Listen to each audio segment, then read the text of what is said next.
నిర్గమకాండము 30వ అధ్యాయము 7వ వచనాన్ని చూద్దాం. చూడండి, నిర్గమకాండము 30వ అధ్యాయము 7వ వచనం మనం చదివితే, అహరోను ప్రతిదినము ప్రొద్దున దాని మీద పరిమళ ద్రవ్యముల ధూపము వేయవలను. అతడు ప్రదీపములను చక్కపరుచున్నప్పుడు దాని మీద ఆ ధూపము వేయవలెను. ప్రత్యక్ష గుడారములో అహరోను యాజకునిగా ఉన్నాడు. అయితే అహరోనికి ఒక బాధ్యత ఉంది. అదేంటంటే కనుక ఈ యొక్క ప్రత్యక్ష గుడారములో ఆవరణము, పరిశుద్ధ స్థలము, అతి పరిశుద్ధ స్థలము 3 ఉంటాయి. ఆవరణంలో ప్రజలు ఉంటారు, పరిశుద్ధ స్థలంలో యాజకులు ఉంటారు, అతి పరిశుద్ధ స్థలంలో ప్రధాన యాజకుడు ఉంటాడు. ప్రధాన యాజకుడు ఒక్కడు మాత్రమే ఆ అతి పరిశుద్ధ స్థలంలో ఉంటాడు. ఆ అతి పరిశుద్ధ స్థలానికి ఆవరణమునకు ఒక 2 కర్టెన్స్ అనేవి ఉంటాయి. మధ్యలో ఉన్నటువంటి స్థలము పరిశుద్ధ స్థలము. ఈ పరిశుద్ధ స్థలములో పిల్లరా అక్కడ ధూపవేదిక, మరొక ప్రక్క ఆ దీపవృక్షము, మరొక ప్రక్క ఆ సముఖపు రొట్టెల బల్ల అనేది మనం చూస్తాం. అయితే ఆ స్థలములో అహరోనుకు ఒక ప్రత్యేకమైన బాధ్యత ఒకటి అప్పగించబడింది. అదేంటంటే కనుక ప్రతిరోజు ఉదయం వెళ్ళి ఆ స్థలాన్ని శుభ్రం చేసి అక్కడ ఉన్నటువంటి అన్నీ కూడా చక్కపరిచి అతడు అక్కడ ధూపం వేయాలి. అయితే ఆ ధూపము వేయడానికి ముందు అక్కడ ఉన్నటువంటి ఆ ప్రదీపములు చక్కగా ఉన్నాయో లేవో అనేది అహరోను పరిశీలన చేయాల్సిందిగా ఇక్కడ దేవుని యొక్క వాక్యాన్ని మనము చూస్తూ ఉన్నాం. దేవుని స్తోత్రం కలుగునుగాక.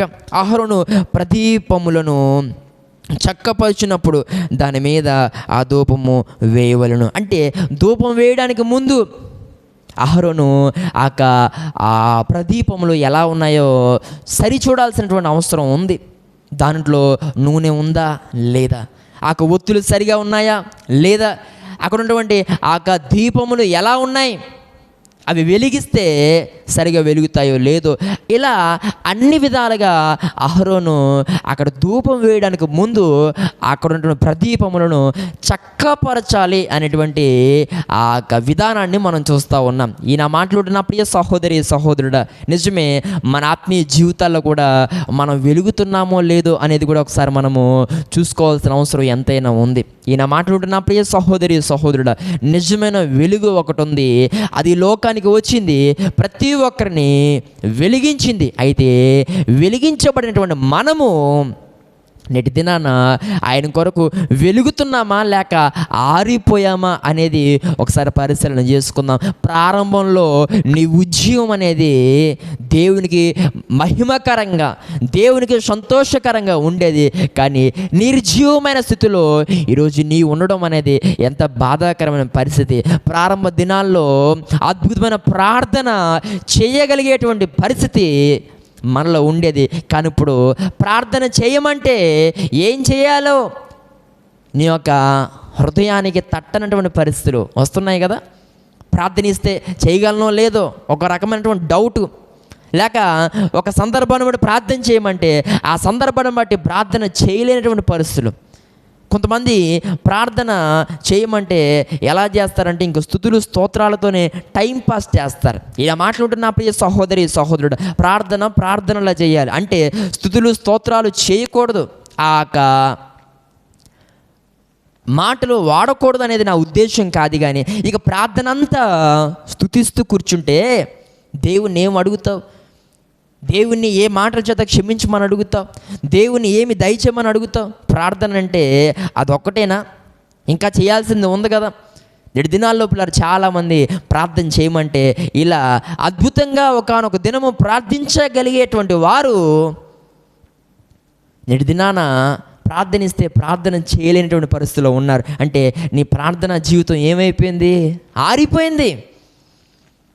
స్తుతులు స్తోత్రాలు, ఇదిగో నాయన, అదిగో తండ్రి అంటూ ఎంతకాలం పబ్బం గడుపుతావు? ఈయన మాట్లాడుతున్న ప్రియ సహోదరి సహోదరుడా, ఇంక ఇదొక్కటే నా ప్రార్థన అంటే?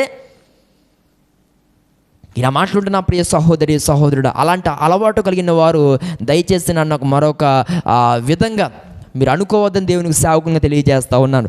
ఒక మంచి ప్రార్థన చేయగలిగేటువంటి నీవు ఇప్పుడు నేటి దినాన ఏదో కొన్ని ఊత పదాలతో ప్రార్థన చేస్తూ ఆ సమయాన్ని అలా గడిపేస్తూ ఉన్నావంటే ఎంత బాధాకరమైన పరిస్థితి. ఇలా మాట్లాడుతున్న ప్రియ సహోదరి సహోదరుడా, నీ ప్రార్థన జీవితం ఆరిపోయింది. ఒకసారి చూసుకో, ఒకసారి ఆలోచించే ఏ రీతిగా ప్రార్థించేటువంటి పరిస్థితి నీలో ఉండేది. కారణం ఏంటో తెలుసా? వ్యక్తిగత ప్రార్థన అనేది లేకపోవడంతో ఒకానొక దినాన ఉన్నపాటికి అవకాశం వస్తే ఏం చేయాలో అర్థం కానప్పుడు చేసేటువంటి పనులు ఇవన్నీ కూడా. ఈయన మాట్లాడుతున్న ప్రియ సహోదరి సహోదరుడా, ఇది సరైన విధానం కానే కాదు. ప్రార్థన చేయటంలో ఆరిపోయావని ఒప్పుకో, ప్రార్థన నేర్చుకో. దేవుని కొరకు మరలా నువ్వు మన్నించబడేటువంటి పరిస్థితుల్లో నువ్వు ఉండాలి. దేవుని కొరకు నువ్వు మరలా వెలిగించబడేటువంటి పరిస్థితుల్లో నువ్వు ఉండాలి. నీ యొక్క ప్రార్థన వెలుగు అనేది ఆరిపోయింది అనేది దేవునికి సేవకుని జ్ఞాపకం చేస్తూ ఉన్నాను. పాట పాడితే కొంతమందిని పురుకొల్పే విధంగా ఉండేది.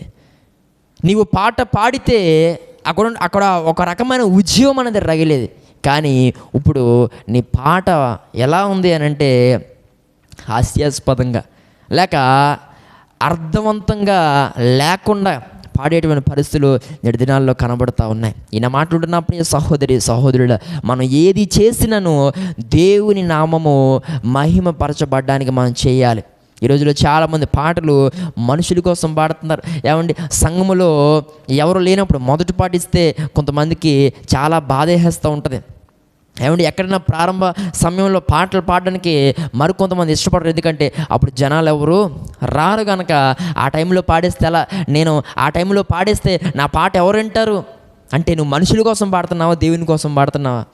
ఈయన మాటలుంటున్న ప్రియ సహోదరి సహోదరుడు, జాగ్రత్త, ఆలోచన చేయి. అందుకే ఆ రకంగా స్తుతించే విషయంలో నువ్వు ఆరిపోయావు. ఒకప్పుడు ఆత్మ సంబంధంగా పాడేటువంటి ఆ పాటలు దేవుని నామాన్ని ఎంతో మహిమపరుస్తూ ఉండేవి, అనేకులను బలపరుస్తూ ఉండేవి. కానీ నేడు దినాల్లో నువ్వు ఎంచుకునేటువంటి ఆ పాటలు కానీ లేకపోతే నువ్వు పాడేటువంటి విధానం కానీ దేవునికి ఎంత మాత్రమూ నచ్చట్లేదు. ఎందుకనంటే దానిలో ఆత్మీయత అనేది దేవునికి కనిపించట్లేదు. అంటే ఆ రకంగా పాడుతూ స్తుతించే విషయంలో ఆరిపోయావని నువ్వు ఒప్పుకుంటావా? ఆత్మ సంబంధంగా పాడే పాటైనా నువ్వు పాడేటువంటి పాటలు మరికొంతమందిని బలపరచాలి అనే విషయాన్ని నువ్వు గుర్తుపెట్టుకో. నువ్వు పాడేటువంటి పాటలో దేవుని ప్రేమ కనబడాలి. నువ్వు పాడేటువంటి పాటలో కొన్ని మనం సరి చేసుకోవాల్సినటువంటి అనుభవాలు ఉండాలి. నువ్వు పాడేటువంటి పాటలో దేవునికి స్తుతి మహిమ ఘనత వెళ్ళేటువంటి పరిస్థితి ఉండాలి. అలా మనం పాడుతూ దేవుని నామమును ఘనపరచాలి. అలాంటి పరిస్థితి లేనట్లయితే కనుక తప్పకుండా అలా ఆ రకంగా చేసే విషయంలో మనము ఆరిపోయాం అనే విషయాన్ని మనం గుర్తు చేసుకోవాలి. సాక్ష్యము చెప్పినా నీ సాక్ష్యము కొంతమందిని బలపరచాలి. నీ సాక్ష్యాన్ని బట్టి మరికొంతమంది తమ జీవితాల్లో దేవుడు చేసిన కార్యాలను జ్ఞాపకం చేసుకోవాలి. ఎలాంటి సాక్ష్యాలు చెప్తా ఉన్నావు నేటి దినాన? ఒక బలమైన సాక్షి జీవితానికి వెళ్ళినటువంటి నీవు నేటి దినాన సాక్ష్యాన్ని పాడు చేసేసుకున్నావు. నీవు సాక్ష్యం చెప్తే ఇంకెవరు వినవసరం లేదన్నట్లుగా నీ యొక్క సాక్ష్యం ఉంటా ఉంది. ఇదంతా బాధాకరమైన పరిస్థితి. నేటి దినాల్లో సంఘాలలో సాక్ష్యాలు చూస్తే మతిపోతూ ఉందండి. కారణం ఏంటనంటే కనుక వీరి సాక్ష్యాలు దేవుని గణపరిచే విధంగా ఉండటం లేదు. వీరి సాక్ష్యంలో పిల్లరా ఒక చక్కని ప్రార్థన అవసరత కనబడటం లేదు. కానీ సంఘానికి ఏం చెప్పాలనుకుంటున్నారు, ఆ సంఘములో వారికి కిటన వారు ఎవరో ఒకరు ఉంటారు, వారికి ఏవో మాటలు సాక్ష్యము రూపంలో అంటించేయడానికి కొంతమంది సాక్ష్యాన్ని వాడుకుంటున్నారండి. అంటే వారిని ఏదైనా ఒక మాట అనాల్సి వస్తే సాక్ష్యంలో ఆ మాటను పెట్టి అలా వారికి అంటించేటువంటి పరిస్థితులు. ఇలా మాట్లాడుతున్న ప్రియ సహోదరి సహోదరుడు, దేవుడు నీకు ఇచ్చినటువంటి ఆ ఆధిక్యతను నువ్వు చెత్త విషయాలకు, పనికిమాలిన విషయాలకు ఆ సమయాన్ని కేటాయిస్తున్నావంటే కనుక నిన్ను ఖచ్చితంగా ఏమనాలి? ఇలా మాట్లాడుతున్న ప్రియ సహోదరి సహోదరుడు, సాక్ష్యంలా చెప్పడం నేర్చుకో. సాక్ష్యములో దేవుని స్తుతించే పరిస్థితి ఉండాలి. నీ సాక్ష్యములో చక్కని ప్రార్థన అవసరత ఉండాలి. ఇవి రెండే నీ సాక్ష్యంలో కనబడాలి. ఒకటి దేవుడు చేసిన కార్యము, రెండవదిగా నీ ప్రార్థన అవసరత. ఈ రెండు తప్ప మరొక ఏ ఒక్క అనుభవం కూడా నీ సాక్ష్యంలో కనబడడానికి వీల్లేదు. చెత్త చెత్త సాక్ష్యాలు చెప్పడం మానే, సొల్లు కబుర్లు నీ ఒక సాక్ష్యంలో చెప్పడం మానే. కొంతమంది సాక్ష్యాలు చెప్తారండి, పొలోమంటూ ఏడ్చుకుంటూ నీ బాధ నేను కాదని అనట్లేదు, నువ్వు ఏడ్చుకుంటూ సాక్ష్యం చెప్తే ఎవరికి అర్థం అవుద్ది? నీ బాధ కరెక్టే, ఎంతో బాధపడ్డావు కరెక్టే, ఎంతో వేదన చెందావు కరెక్టే, చచ్చి బతికో కరెక్టే, కానీ ఏడుస్తూ చెబితే ఎవరికి అర్థమవుద్ది నీ సాక్ష్యం? ప్రార్థన చేయడానికి ఎవరికైనా వీలుగా ఉంటుందా? ఏమంటున్నావో తెలియదు. కొంతమంది ఏడుతారు, ఆ చెంగు మూసేసుకుంటారు, ఆ లోన ఏమంటున్నావో తెలియదు, ఏం ప్రార్థన చేయమని కోరుతున్నావో తెలియదు. ఎందుకు వచ్చిన సాక్ష్యం? దండగా. ఈయన మాట్లాడుతున్న నా ప్రియ సహోదరి సహోదరుడు, కొంతమంది నా బాధ అంతా దేవునితో చెప్పుకుంటున్నాను. నీ బాధ అంతా ఇంటికాడ చెప్పుకో, దేవునితో మోకరించి, అయ్యా ఇది నా పరిస్థితి అని చెప్పుకో. సంఘంలో నిలబడి ఇలాంటి పరిస్థితుల్లో నువ్వు సాక్ష్యం చెబితే ఎవరికైనా ప్రయోజనకరంగా ఉంటుందా? ఈయన మాట్లాడుతున్న నా ప్రియ సహోదరి సహోదరుడు, దేవుడు చేసిన కార్యము అతి స్పష్టంగా నీ సాక్ష్యంలో కనబడాలి. కొంతమంది సాక్ష్యం చెప్తారు, పోయిన వారం నుంచి ఈ వారం దాకా, ఈ వారం నుంచి వచ్చే వారం దాకా. దేవుడు నీ జీవితంలో ఏ కార్యం చేయలేదా? ఒకటే సాక్ష్యమా? ప్రతి వారం ఒకటే సాక్ష్యం. మరికొంతమంది పోయిన వారం బాగోలేదు, ఈ వారం బాగోలేదు, వచ్చే వారం బాగోలేదు, ఇక ప్రతి వారం బాగోదన్నమాట. పోయిన వారం స్వరమే, ఈ వారం కాలు నొప్పులు, వచ్చే వారం నడుము సరుపు, అవతల వచ్చే వారం తలనొప్పి, ఏదో ఒక సరికొత్త అంశంతో వస్తూ ఉంటావు ఇప్పుడు కూడా సంఘానికి. ఈ గతించిన వారం సాక్ష్యం చెప్పు, దాని విషయమే దేవునికి ఎలాంటి కార్యం చేస్తాడు చెప్పవా? ఈ వారం మరలా ఇంకో బాధ. దేవుణ్ణి మహిమపరిచేటువంటి సాక్షి జీవితాన్ని కలిగి ఉండు. ఇలా మాట్లాడుతున్న ప్రియ సహోదరి సహోదరుడు, చెప్పు కాదనట్లేదు, కానీ మరి పోయిన వారం చెప్పు, మరి ఆ సంగతి ఏంటి? దేవుడు కార్యం చేశాడు కదా, దేవుని మహిమపరచవా? ఈ వారం కూడా మరొక సమస్య చెప్పి, వచ్చే వారం కూడా మరొక సమస్య చెప్తే నువ్వు దేవుని ఎక్కడ స్తుతిస్తున్నట్లు, ఎక్కడ ఆయన నామాన్ని మహిమపరుస్తున్నట్లు? ఈయన మాట్లాడుతున్న నా ప్రియ సహోదరి సహోదరుడా, నువ్వు ఆరిపోయావు అని చెప్పడంలో ఏ విధమైన సందేహం లేదు. సాక్షులను చెప్పడం నేర్చుకో.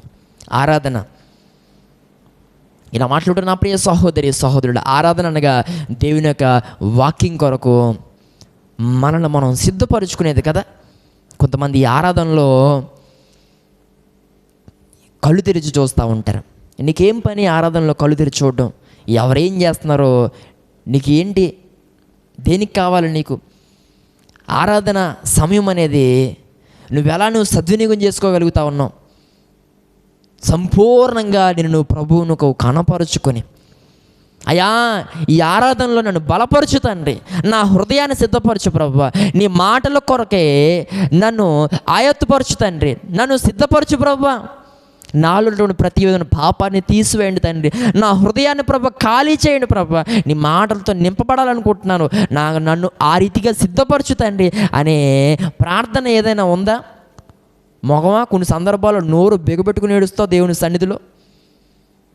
కొంతమంది పిల్లల ఆదివారం చక్కగా రెడీ అవుతారు, ఏమండి ఒక రకంగా ఆ బుట్ట బొమ్మలాగా రెడీ అయ్యి దేవుని యొక్క సన్నిధికి వచ్చి, ఇక ఆ రోజు వాటిని బట్టి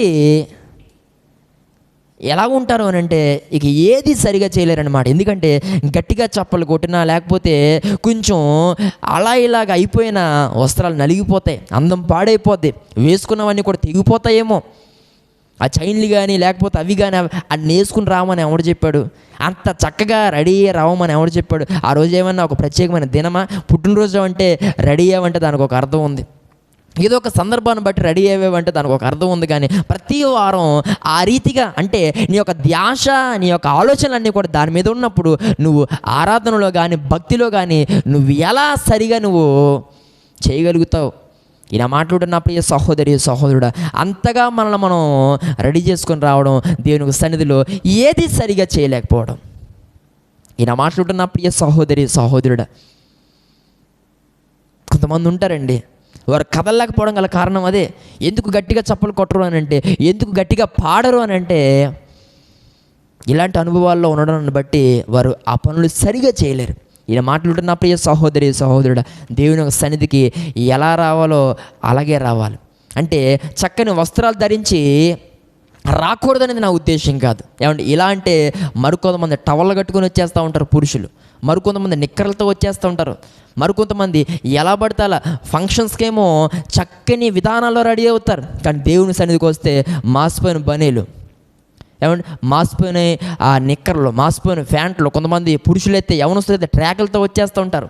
ఏమండి ఇది సరికాదు.